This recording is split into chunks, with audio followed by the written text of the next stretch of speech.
All right. Thank you. All right, so first of all, welcome and good evening, everybody. Yom HaZikaron, and the Yom HaZikaron, Yom HaShoah, Yom HaTzmaut, they come right after one another, and I felt that it might be in light of everything that is going on around the world right now, and in relations to the holidays, I thought it might be good to spend a little bit of time to figure out, what Israel is and why it's central to us. But before I start, I want to start with a story. And it was worth coming, Lauren, for an hour just for the story. Okay, so there was in 1973. There was an archaeologist, something Ayal Gedi. I don't remember his name exactly.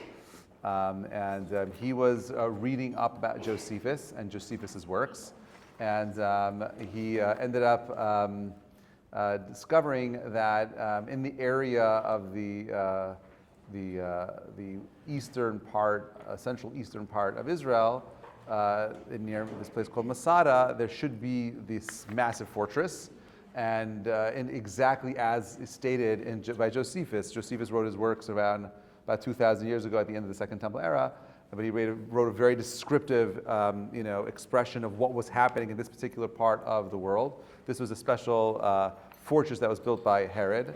Okay, and Herod is the same guy that built the second Beit HaMikdash, or the walls of Jerusalem that you and I see, the Herodian stone that we see in Jerusalem and in Hebron. Same guy. He built this palace out in the desert, in the Dead Sea area, and he wrote about these storage grains that were there. And this happens to be that in 1973, they found these storage bins, and they even found the seeds of dates, a palm tree that's 2,000 years old, from the time of Herod.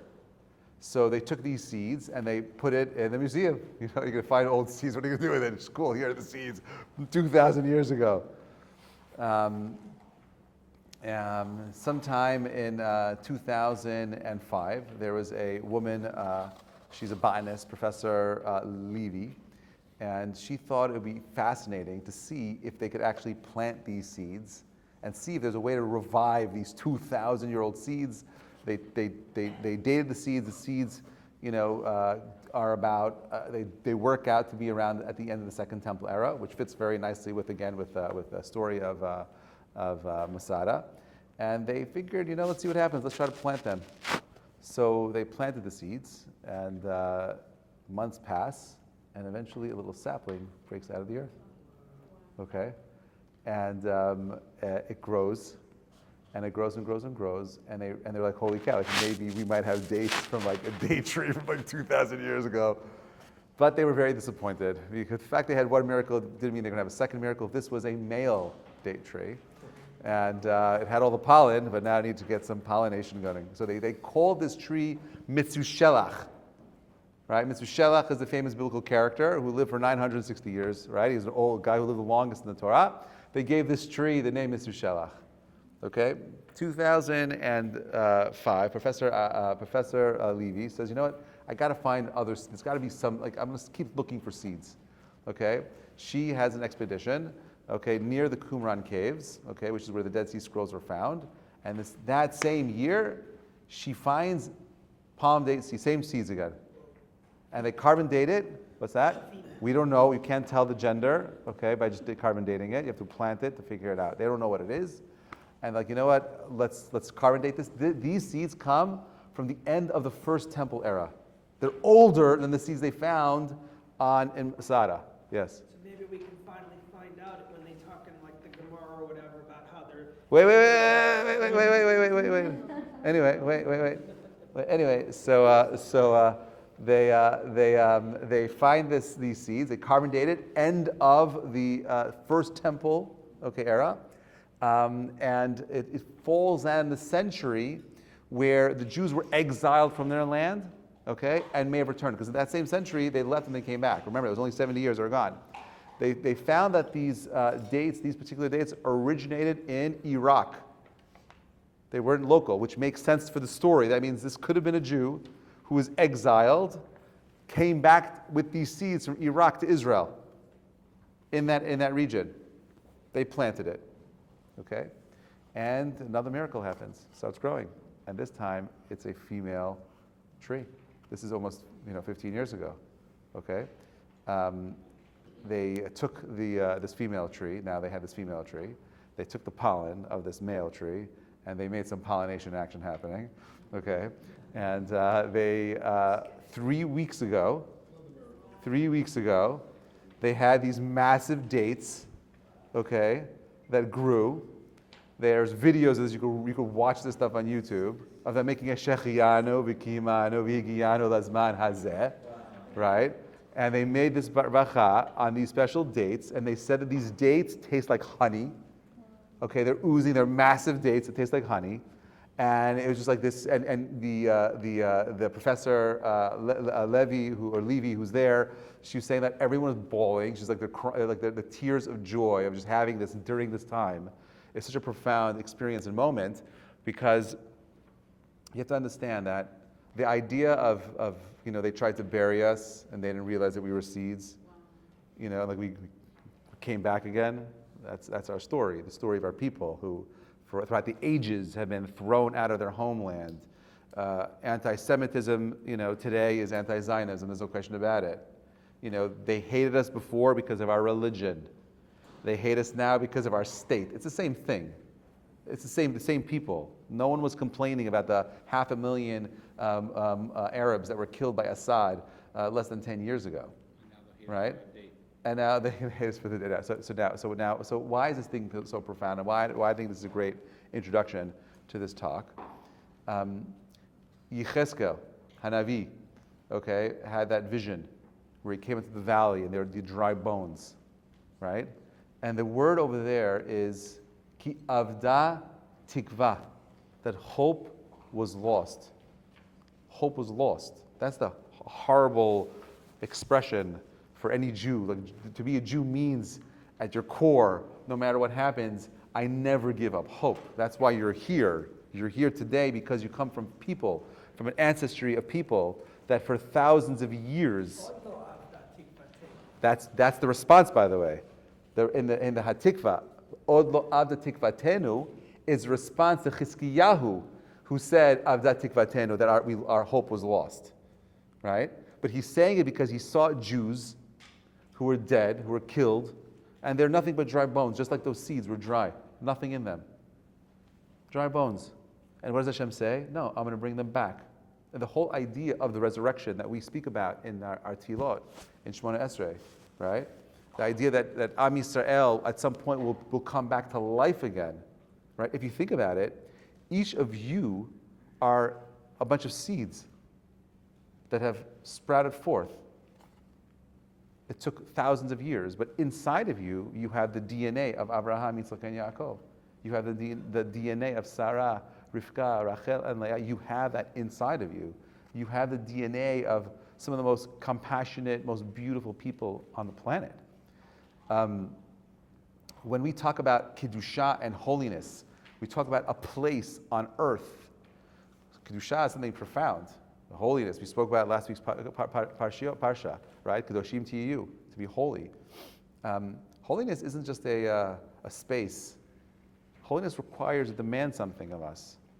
There are two holy places that I could think of in Judaism that talk about this idea of, space. One was in the desert, in the desert where we have this Mount Sinai, right, where God came down to give the Torah to the Jewish people, right? And then you have Har Moriah. What's the difference between the two? Does Har Sinai today have any Kedusha? The answer is no. And the question is, why not? Today, actually, if you believe that the Har Sinai is in the Sinai desert, and that mountain today, that small mountain, there's a church on top of it.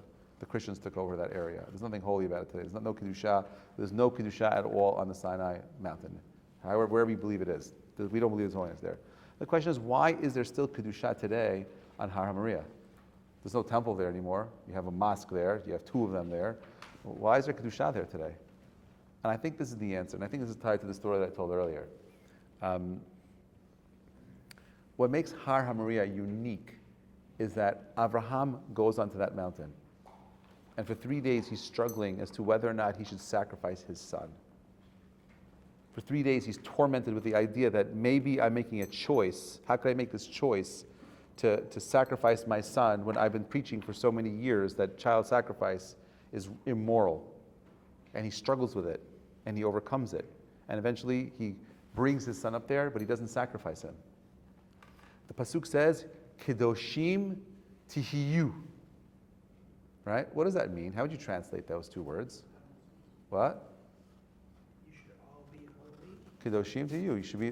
Now let's talk about the word Tihiyu. Is the Tihiyu, which tense? It's in the future tense. If you were to say present, how would you say it? Hey you. Yeah? Doesn't say that. Why is Kedusha predicated on something that's going to happen later? Why can't God demand it right now of us? And then how does the pasuk end? Ki kadoshani, I'm holy. What does that mean? If Hashem, you could hit 100, 3-pointers, that means I have to hit 100 3-pointers. Like, how does that make any? Like, what's God's directive over there? What does He want from me? Well, He's saying something more than that. He's saying like this. By the way, and then the next pasuk is what? Ish et aviv imo tira'u ve'et shabtotai tishmaru. What's the correlation between me being kadosh and honoring my parents or fearing my parents and Shabbat? So there's always there's a juxtaposition there. There has to be some kind of a correlation there. Well, what is it? What does Rashi say the word kadosh means? Prushim tiyu, to be separated. Right? To be separate. Okay, great. So I got a definition for the word kadosh. Kadosh is separate. We see that word being used where? Bezrat Hashem ayachupot. Okay, harei at mekudeshet li. What is it? What are you saying to the? What is the Chatan saying to the Kala there? I am separating myself from every other person on the planet, as are you. And that separation is where the bond of marriage comes from. The kedusha, the holiness of marriage, comes from two people saying, I am separating myself from everybody else, and I'm permitting myself only to you and to nobody else, you alone. Okay? So, Hashem is saying, I'm holy, I'm separate. You're never really going to be holy. You can't achieve holiness. Well, you know what you could do? You could try to be holy tomorrow. If you strive for Kedusha, you can achieve some aspect of Kedusha. The word for the word utopia in Latin comes from the words utopia, which means the city that can never be. You can't accomplish a utopia. You can strive for a utopia. You cannot be kadosh. Because why? Because Hashem is kadosh. But you know what you can do? You can separate your relationships, your parents. The relationship you have with your parents, you're in control of that relationship, not your parents. We've spoken about this before. The one that loves less is in control of what that relationship looks like. The one that loves more is always stuck, is always going to go ahead and be machnia and surrender themselves to the weaker chain. The child could walk away. Parents are not going anywhere. The child is in control of that relationship. Ish et aviv imo tira'u. You choose if you're going to have kiva avem. It's not up to your parents proving themselves to you. You have to choose, and I'm going to separate this relationship from all the other relationships and make it special. Otherwise, what makes that relationship special? Shabbat is the ultimate expression of prishut. Shabbat is the ultimate expression of I'm making a separation between Kodesh and Chol. Who makes Shabbat holy? I make it holy. Where does the Kedusha of Shabbat come from? By following the laws of Shabbat. I make it holy. I make it special. There's nothing special about Shabbat. How many people have come to me and said to me, Rabbi, I don't feel anything on Shabbat. I can't connect to it. And I say very simply, well, what are you doing for Shabbat? If you're not doing anything for Shabbat, Shabbat won't be meaningful. If you're not creating the separation for Shabbat, you're not going to feel anything. In a relationship, if you don't keep the separation, the mikudeshet part of that relationship alive, you don't have a real relationship. It's not going to be meaningful. The things that are meaningful are the things that you designate and separate to be distinguished, to distinguish one thing from the other thing. This is what the land of Israel is to us. It's a story, a never-ending love story of people who have the chutzpah, the courage, who have never abandoned hope under the worst of circumstances. Holocaust survivors came back with emaciated bones of people, shadowy remnants of themselves, who witnessed the utter destruction of their children, families, spouses. They came to this country with nothing, and they rebuilt it. This is part of a dream that our families have been speaking about for years. It's part of the prophecy, 100%. It's part. As we pray for it 3 times a day because of that nevuah. And yet you have soldiers who are talking about young boys and girls, 19, 20, talking about how they're exhausted. They no longer have heart palpitations when they go out to the battlefield, because going to war is like big deal. I'm going to Gaza now. Like I've been desensitized to it. But they're kedoshim. They're holy people, because they're ready to go ahead and risk their lives for the greater good of our people. If we don't spend time recognizing the importance and the centrality of Israel in our lives, we're going to lose it. I promise you that your grandparents and certainly your great-grandparents, they understood how important Israel was. But we grew up in a different time, a little bit more complacent, right? We were comfortable here. We don't really need to go back to Israel. Stay here. It's not so bad here. Okay, you got crazy people chanting in the streets, but they're outside agitators. They're young and they're dumb. We'll fix them. We'll get it right. Doesn't work like that, my friends. I don't know what the future holds. I'm not a Navi. But I know one thing, that you and I are here because we came from people that never lacked moral clarity.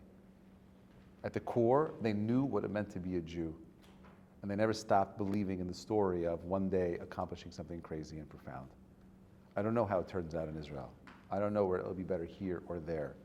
There's one thing I know that doesn't change, and that's our choices. The way this story unfolds will always produce one thing. How are you going to respond to the circumstance that you find yourself in? Are you going to see a Palestinian flag somewhere on the highway and choose to climb up the ladder and pull it down yourself? You know, I don't know if that's the right thing for you to do. You know, but I like the idea of someone feeling, you know what, I'm going to be the person that goes up there and just does it. I'm not going to wait. I'm going to find the right guy to get up there and do it for me. You know, yeah. Is it all right if we ask you questions about things related to this? Yeah, please, B'chala. Yeah, go ahead. So 2 weeks ago I went to Colombia and I went nuts. Like I just went nuts. I mean, he was there, he saw what I said. Yeah. I went crazy. Yeah, no, I got it. I went crazy. I said, like, I just gave it to anybody I could give it to. Right. Jews, non-Jews, and I was just like on a rampage. And it felt really good. I won't lie. The only concern I had afterwards was some of the stuff I said, even to this day, I'm like, could it come back? Listen, I don't think rage is the way to respond to these people, but I'm surprised that there haven't been thousands of op-ed pieces written in the New York Times by Jews. How come there haven't been thousands of op-ed pieces written in old papers? Like, why isn't there just like an intelligent response? How come all of us aren't figuring out a way of intelligently responding to the situation and being able to express it in a way that's meaningful to the people around us? Rabbi, I just want to finish this because it's a big deal. Yeah. I think maybe other people think this, I don't know. But Yeah. the bottom line is, we know all these things like you don't fight hate with hate. You know, Right. I've heard it all. I've Yeah. heard it all. Yeah. Okay. I also believe. Yeah. This is my personal philosophy, and I'm wondering if you have an insight to this. I do actually believe there is a concept of like yesh gvul. There's a breaking point, right? So, for instance, a couple of weeks ago, and throughout the last couple of weeks, they're really upping their ante with that rhetoric. Yeah. We're going into Nazi territory. Yeah. And had, this is my philosophy, had the Jews in Nazi Germany had the legal right to look Nazis in the face and scream at them or tell them off, I'm not saying it would have fixed the problem, but at least we could say we live in America where the government is still technically. Listen, you're dealing with something that is completely spiritual in nature. This does not make any sense. Like the whole claim that you're going to come after Jews on campus that live in America for the things that are happening in Israel, it doesn't make any sense. What can you So do? I'm just saying, like, I really believe that what we're seeing, that anti-Semitism itself is a spiritual malady, not just a cultural malady. It doesn't make any sense. Like the fact that we're still hated for something, like the whole concept of anti-Semitism makes no sense. I agree with you. So coming out and saying that, maybe you personally feel good, you need that outlet, that's fine. But I would say to you, the only thing, I'm not saying we shouldn't go out, I'm not saying we shouldn't protest, I'm not saying we should do whatever we can, as long as we don't become immoral in the process. Okay, now, where is there a situation where I might be a moral question? If someone's coming after me and my family, I will do everything in my power to stop them. And if I have to use force or lethal force, I will. I believe that every single Jewish person should know how to fire a weapon. Every single person here should know how to shoot a gun, 100%. I mean, all my kids know how to do it. I take my kids. I'm working on my daughters next. But I wanted to buy my wife a pink shotgun. They just sold out. I couldn't get it. I got her a black one instead. Not in Long Island. Not in Long Island. What's that? Anyway, the kitzer is that because it doesn't look real. Anyway, so the point that I'm making is that I think that yeshivas should be mandatory instead of gym, Krav Maga classes in every single yeshiva. Every single Jewish kid should at least know situational awareness, how to respond, when to fight, that should be like, duh, like what are we waiting for? Like why isn't that happening, right? Theoretically, if the Jewish world came together, theoretically, every rabbi and every head of every organization said, okay, it's gotten really bad, really bad. Let's organize 1,000 of us, which we can do in like a heartbeat, and we all show up at Columbia University with loudspeakers screaming Doesn't work. death to Hamas, Doesn't work. whatever. Doesn't work. Crazy. Doesn't work. Doesn't work. I'll tell you why. Okay. No matter how many people you try to organize of Jews, okay, we're a tiny number. This doesn't work. We can't win the numbers game. It's that's what I'm saying. The point that I'm making. The point that I'm making is that it might get worse, and no matter what you do, you can't control it because I'm saying it has nothing to do with cultural stuff. It's spiritual in nature, and therefore I'm going to say to you, the first response has to be a spiritual response. In addition to everything else you're doing, has your tefillot changed since this has happened? You know what I'm saying? Like if you really believe that this is spiritual at its core, then my question to you is, okay, well, what are you doing to change it? I'm not saying you should sit there sheepishly and sit there and just pray and ask for miracles, but if you're doing a physical, response without a spiritual growth change, you're missing the whole entire point. The reason why this is happening is because Jews are not united. How many Jews are funding the SJP and other things like that? You're seeing the opposite. We have so much. The way in which we unite is by first becoming better versions of ourselves, where we could open ourselves up to people that are coming from different places. Can you sit across someone who just gave $25 million to the Palestinian Authority and embrace them? That's my point. That's my point. If I can find out that someone did that. That's my point. You're making my point. That's my point. I'm not saying, again, like I will tell you. Rabbi, don't include him in the minyan. Like I think the point that you're making my point. My point is that, do you want to add something? Yeah, go ahead. I'm sorry. Do you see what's happening here? You asked a question, but you're looking for a certain response and you're not getting it. So you're not necessarily receptive to the perspective of rabbis giving. Take that or leave it. If you assemble 1,000 or 10,000 Jews or more Jews than there are protesters at Columbia, are they receptive to your point of view? No. So you can do whatever you want. They will not listen. That's not the solution. maybe if there's 1,000 of us and 500. No, this is not a force thing. Think of it like this. You have the IDF with their military in Israel, in Gaza. Okay? There's no way the Gazans have any chance of survival. Yet they're still defiant. Force is not always a solution. I'm not saying I'm not saying they shouldn't go in to Rafah and do their things. I'm just saying sometimes force is not the only solution. There has to be more than just force. Can't just be force. Can't just be numbers. Numbers is not always the game. I would say that for which part of it, here or there? For the force there. I think that they have no choice right now. They have to show force, but I don't think they have a clear. I don't know. At least I haven't seen a real strategy for what happens after they kill all of Hamas. You know, I don't know what it looks like. I don't have a. I haven't really seen or heard of a real strategy that makes things work. Strategy for the, DP camps after World War II? No. That's why. No, but they had no choice there. The difference here is that we have a choice here. We have a choice here. The bottom line is the world is going to hold us responsible for what's going on there, for better or for worse.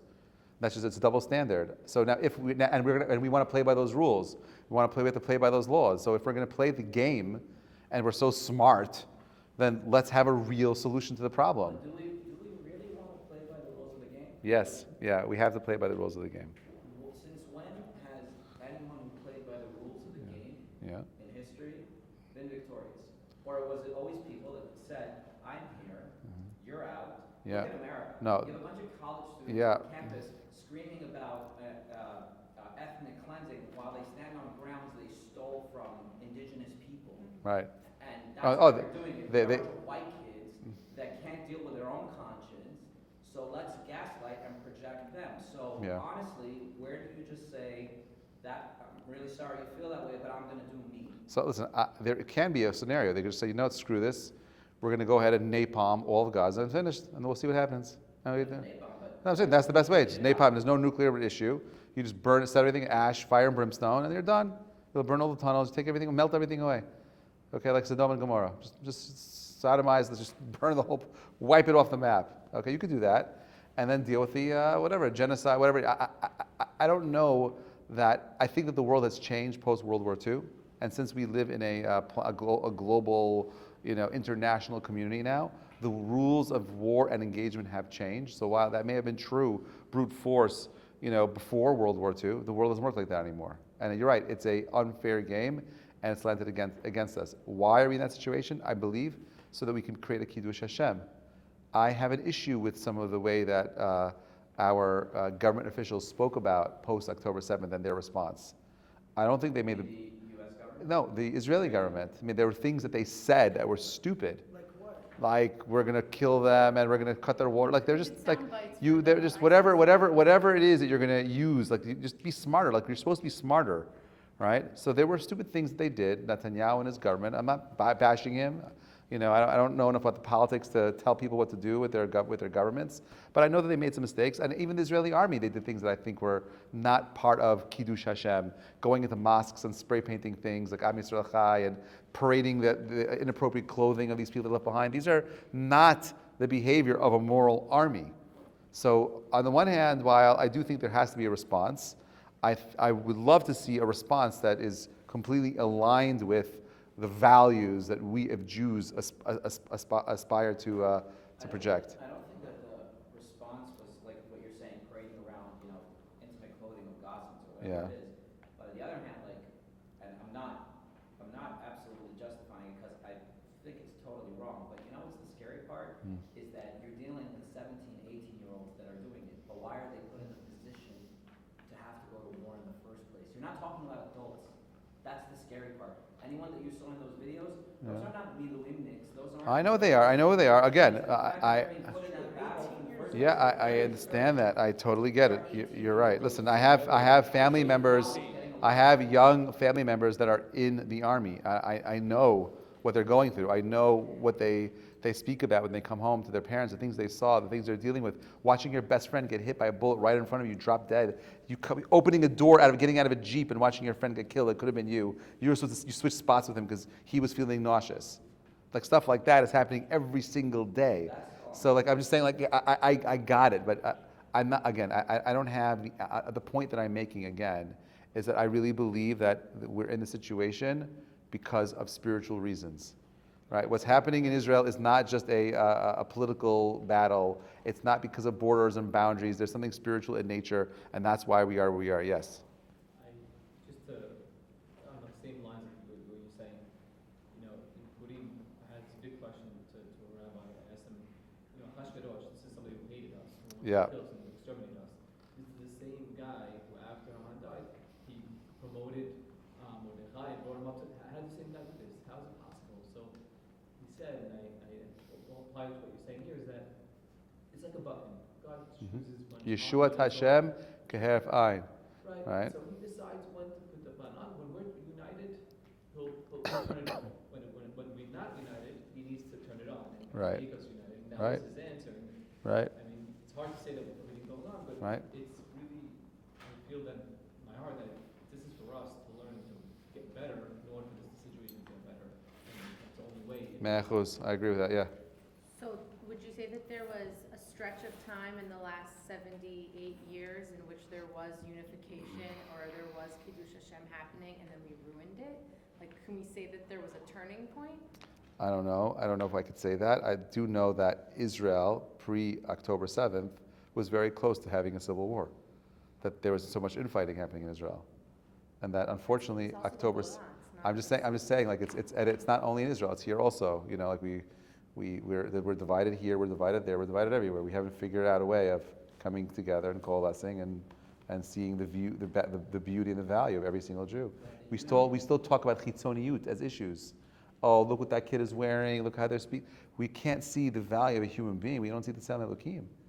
So yeah, I think there's major issues, and it's everywhere. It's in every group and every denomination. It's not unique to anyone. Everyone's struggling with something somewhere. So when, as a people, I understand that it's the malady is spiritual. I believe that the way in which we correct it is spiritual, through spirituality as well. And that's why I believe that we should be asking ourselves, individuals, well, what are we doing spiritually as well? I'm not saying we shouldn't do other things. I'm not saying you shouldn't take training. I'm not saying you shouldn't go out and protest. I'm not saying you shouldn't go out and write. I'm not saying you shouldn't go out and make phone calls. Do everything, but if you're doing everything and you're not looking inward, if you're not looking into the pnimiyut, if you're not thinking about your personal development, you're missing the point. Yeah. Maybe that relates to the earlier point that was made about like who makes the rules. Yeah. Following the other's rules. Yeah. So our rules should come from Hashem, the Torah, right? Yeah. The Torah says, like, our rules for war are whatever our marching orders are. Mm-hmm. It's not to be a humane army the way that the West defines it. I'm the last person to say, like, go in and wreak havoc and napalm places. Mm-hmm. But we have that example in the Torah that sometimes in the interest of protecting the Jews, Mm-hmm. we need to do some damage. Yeah. We need to Yeah. eliminate cancer. Yeah. So the way that the Israeli army right now is, they're rah-rahing and saying we're going to destroy them, but at the end of the day, there are many moments where leadership essentially, they send in these 17 and 18-year-olds, which from an American standpoint, we say we should be getting college educations, they should be building a life, send them in to places that there's a good shot that they're not going to make it out of, just to check that box and show to the world, who doesn't care, by the way, that we're such a humane army. There are moments where, like, that's not the Jewish thing to do. We should, it's hard for me to say out loud, but we should prioritize us, and if we know that there is something there that needs to be eliminated, just do it. Because if you preserve those people, if you take a chance where 90% shot, your people are going to die anyway, and you're not going to save those people, or go save the Gazans, and then the next day they'll die because of their own leadership. That's not the right thing to do, and we're doing that for the respect of America so that they continue giving us funding. Does that make any sense? No, I hear it. I just, again, I'm not questioning the choices that the Israeli government has made militarily. Yeah, I'm not, and therefore I'm saying, so therefore, like I think Israel has the right to do what they're doing. I'm not a military genius. I'm not going to criticize. I can talk about the things that I see that I'm not comfortable with. The moral response to some of the things I'm saying. Not saying that they shouldn't be at war. I'm not saying they shouldn't go out and do what they're doing. They should do whatever they think makes sense. I know that no matter what you do in Gaza, and if you figure it out, you kill Hamas, you still have 5 million. You have what, 2 million Arabs in the West Bank. You have another 5 or 6 million in Jordan. Okay, you have, I don't know how many million in Lebanon. You have millions in Syria. You have millions in Iran. You could put out one fire. You have Houthis in North Africa. We have problems, and I don't know. I'm saying like it's the problems are so big that I don't believe the way we fix it is militarily.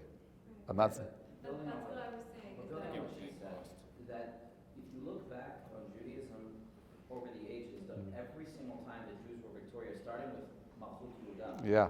Malchut David, and then Malchut Yehuda, Yeah.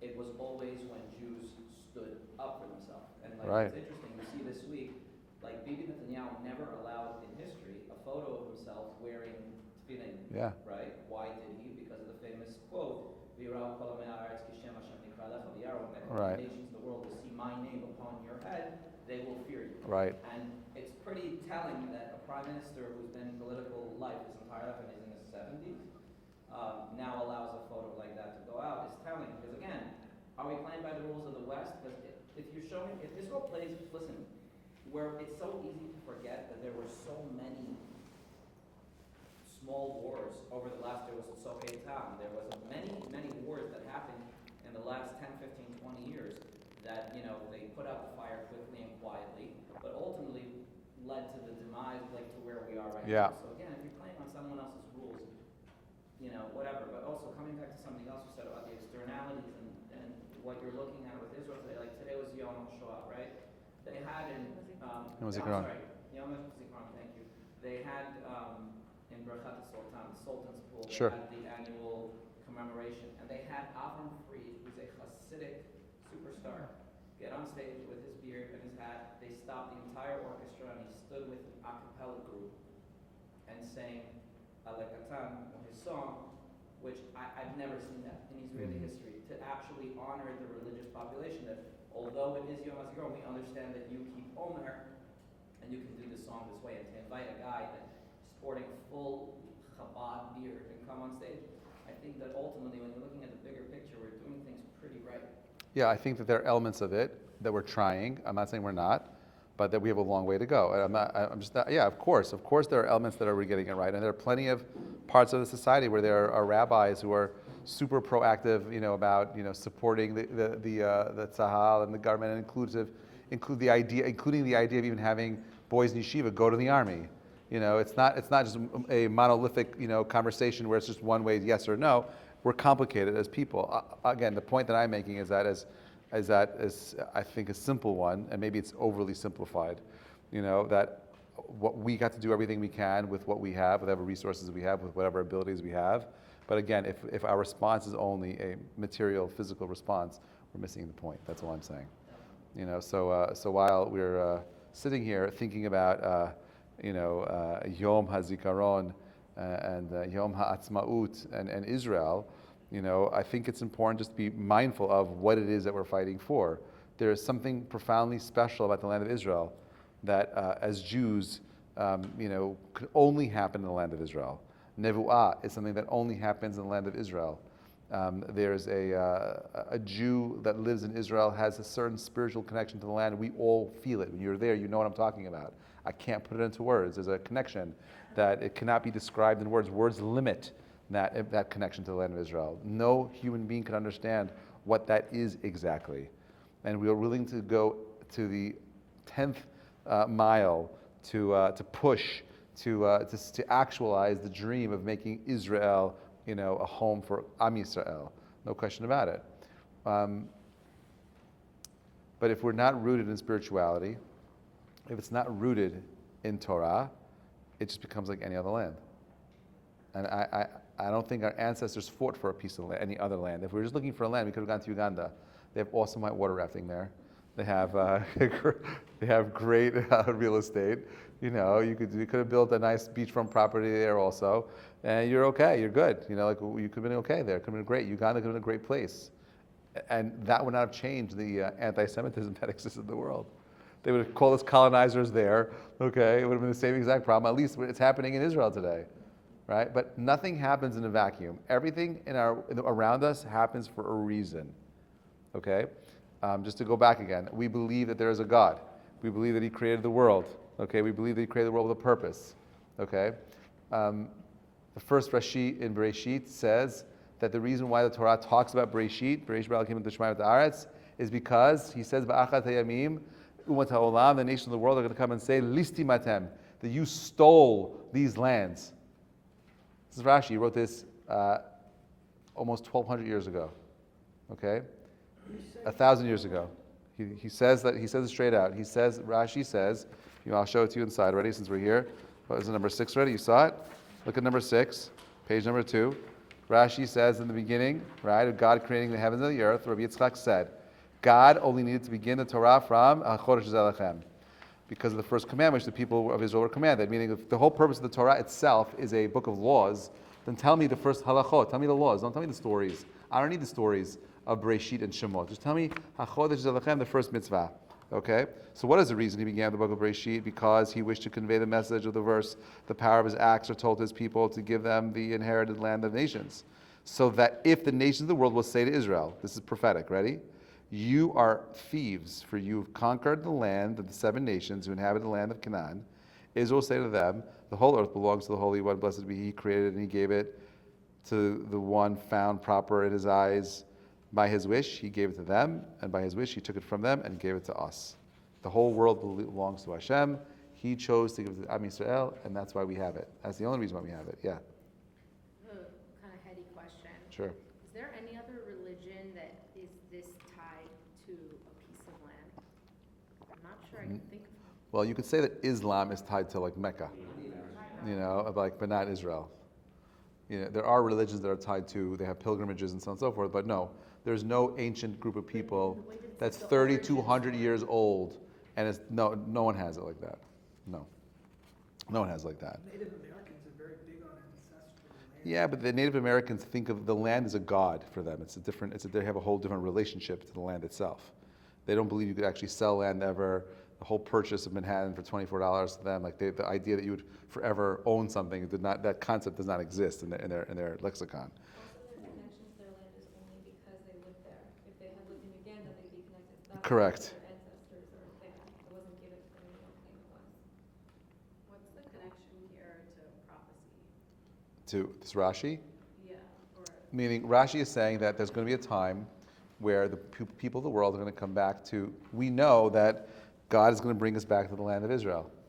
So Rashi says, okay, he's quoting a Midrash over here, Bereshit Rabbah, okay, on the bottom, and he says, well, we know that the Jewish people are going to come back. He says there's going to be a time, like he lived during the times of the First Crusade, so he saw Christians coming back to take over the land of Israel.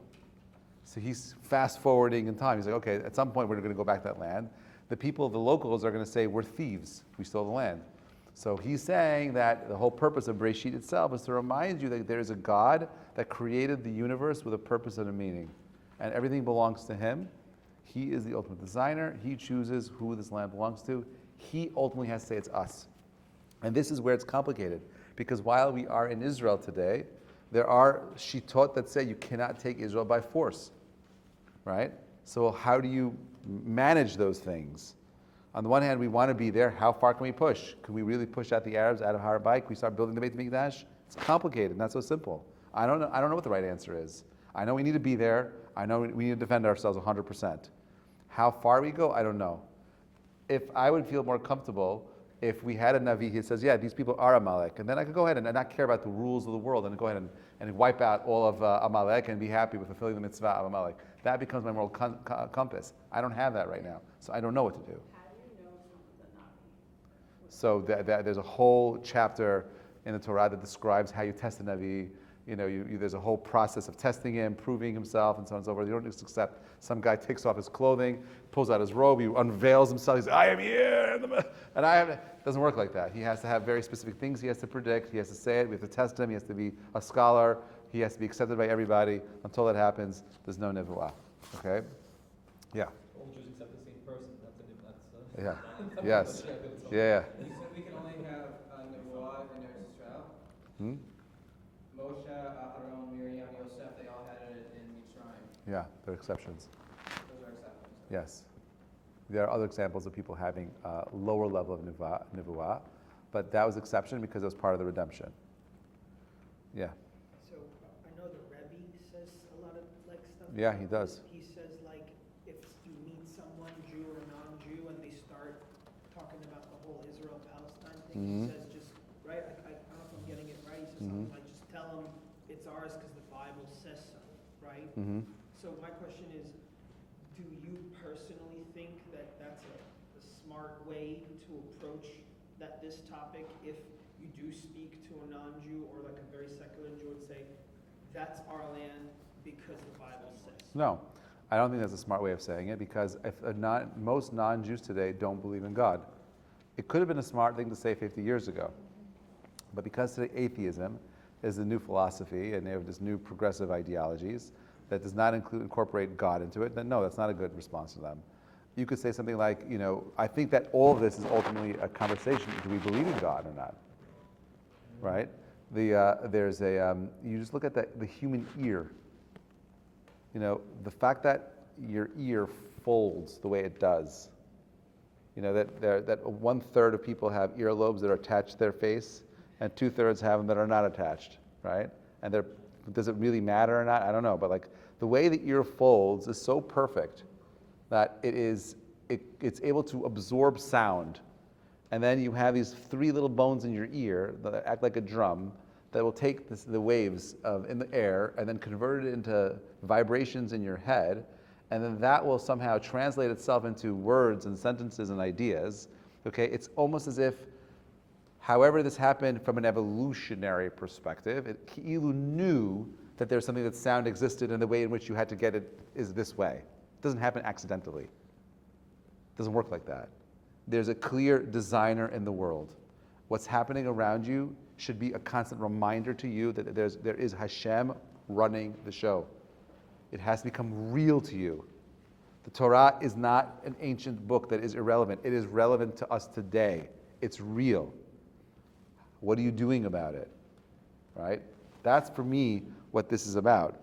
The whole source sheet is really just about going back and just seeing all the Makorot that talk a little bit about the beauty of Israel. I just want to do one more with you and then we'll call it a night. I want to go to the end. I want to go to Ari Kaplan, Handbook of Jewish Thought. And we'll end with this idea. We'll call it a night. But you should go through this on your own for some chizuk.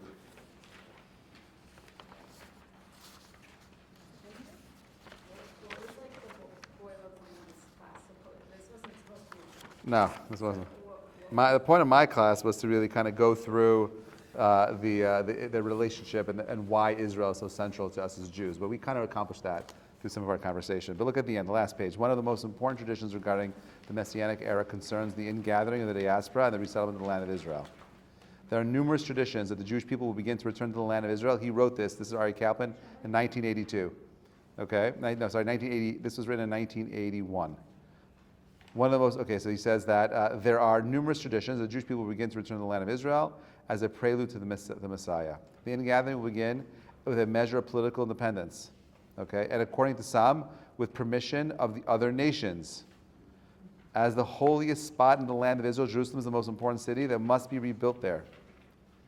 There is a tradition that the ingathering of the exiles and the rebuilding of Jerusalem will go hand in hand as the 2 most important preludes to the coming Messiah. According to this tradition, first, a small percentage of the exiles will return to the Holy Land, and then Jerusalem will come under Jewish control and be rebuilt. Only then will the majority of the Jews in the world return to their homeland. It is thus written, God is rebuilding Jerusalem. Then he will gather in the diaspora of Israel. That is the end. Meaning, like, these are part of our prophecies. These are part of our traditions. Right? You would have told a Jew in 1942, that, you know what, the Navi says that one day the Jewish people are going to go back to the land of Israel and rebuild a state. Okay? We're talking about 80 years ago, 90 years ago. Okay? That one day, you're 1941, you're okay, and you're like, one day the Jewish people are going to go back and rebuild the country, the city of Jerusalem and the country of Israel. Like, that's impossible. It's not happening. I'll take it in a minute. Right now you have, 3 million Jews that are locked up by the Germans, right? They're about to come and conquer there. You have concentration camps and wars happening around the world. The Jews in Israel are emaciated, starving, destitute. There's no way it's happening. You take your kippah off, you're like, this is a joke, and you throw it away. These people are nuts. And if you would have waited, right, a few more years, you would have saw the birth of the state of Israel. But in 1947, do you think they could have ever imagined Tel Aviv? Do you think they could have ever imagined a Jerusalem? Do you think they could have imagined an IDF with iron domes? No way. If you don't realize that you're living a miracle, that you are miracles, that you're unique, that you're beautiful and you're important, that there's something profound about you, you're going back to your DNA, the seeds inside of you that got you to this point, you're missing the whole entire point of being here. This time is profound. It's beautiful. Don't think about the challenge and of the horror and how they're going to respond. Think about the opportunity to develop yourself into something more. That's what I believe Hashem wants from us.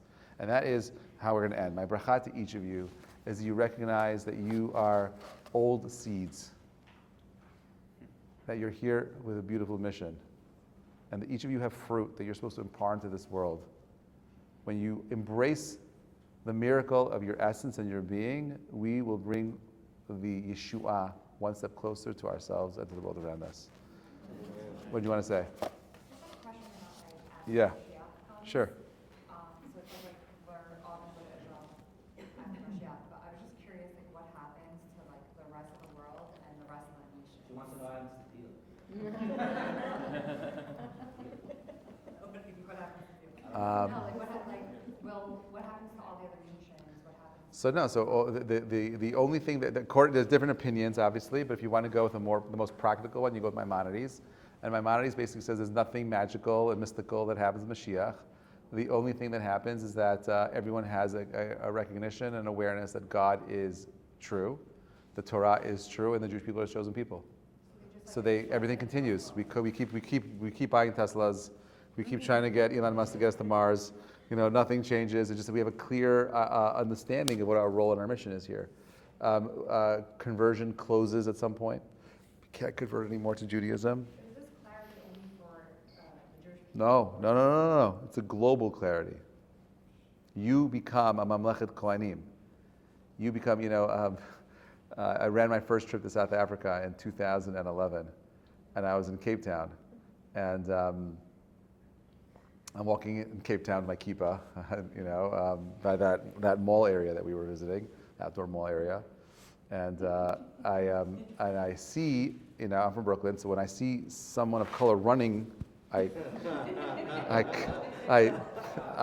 just me. I grew up like that, so I got into my defensive position, and I see this gentleman running towards me, the sweetest guy. Okay, and he stops. He's like, "You're Jewish?" I'm like, "Yeah,"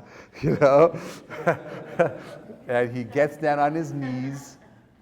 Okay, and he lifts up his hands to me, and he says, "My grandfather told me that if I ever see a Jew, I should take his hands and put in my head, and he should bless me because Jews are the source of all blessings." Right?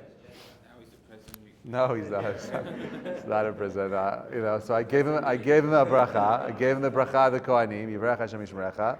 Right? I gave him the bracha of the Kohanim, and it was a powerful lesson for me. Rabbi, how do you describe that to someone who's not Jewish without them being so entitled? We're not entitled because the way I say it to them is that we don't believe we're chosen. We believe that we're choosing. Anyone could choose. It says, when the Midrash says that, or Rabbi Fari, I believe, spoke about it today this morning, he says that, quoting the Chavetz Chaim, he says that when Hashem went to the Ummot HaOlam and asked them, who wants the Torah, right? And so we know that every nation said no, and except for the Jewish people said yes. But he says, the Chavetz Chaim says that that's the majority. What about the minority, the silent minority? So the Chavetz Chaim says that the silent minority, actually, their neshamot showed up at Har Sinai. And those are the converts that converted throughout the generations and became part of Am Yisrael. They chose to be part of it, right? And then the Chavetz Chaim says that you think that all of Am Yisrael said yes? When God said, "Who wants the Torah?" He said no. Some Jews said, "No, I don't want it." And those are the Jews, the Chavetz Chaim says, that we're still fighting with today, right? The Gemara says that when a Jew dies, we ask his neshama a bunch of questions. Were you honest in business? Kavita mi in the Torah? A bunch of questions. So the Chachamim ask, what questions do they ask a ger when he dies? What do they ask someone who converted when he dies? So the Gemara says, the first question you ask a ger is, what took you so long? Why did it take you so long to figure it out? Why? Because his neshama was there. His or her neshama, they were there already. Right? So it's not about us being chosen. Judaism is not like any other religion. We don't believe that we believe that if you're a non-Jew that lives a moral life, you could have heaven.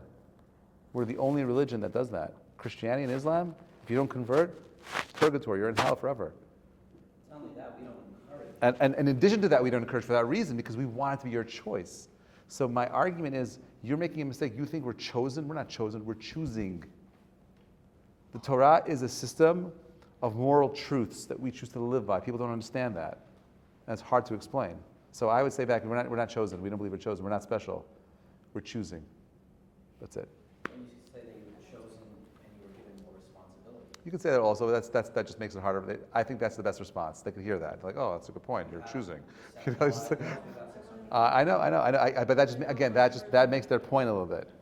You know, what makes you so special? They can't hear it. With time, my best friend growing up is Chinese, is Frederick Tang, and I've had this conversation with him for years, right? And I got really good at having these conversations, to a point where he's like, maybe I should convert. And I said, you shouldn't convert. He's like, I can't convert. He's like, but I really love Kedem grape juice. He has he drinks Kedem, he puts a straw in it. It's just like, anyway, so that's before they had the small bottles of it. So he said to me that the hardest thing for him is keeping Shabbat. He said, I can't keep Shabbat. I need to have my computer, I need to have my phone, I can't do it. And I said to him, you fool. Like, one of the most powerful gifts that Hashem gave us is Shabbat. You know, you're messing it up, but they don't fully get it. It's hard to explain. But when I had this conversation with him, I said, it's not that we're chosen, because you could choose also. The difference is that I chose, and so can you. That's an awesome pticha and opening for them to be able to come in and be involved. Anyway, have a great night, everybody. Thank you so much for coming. Thank you.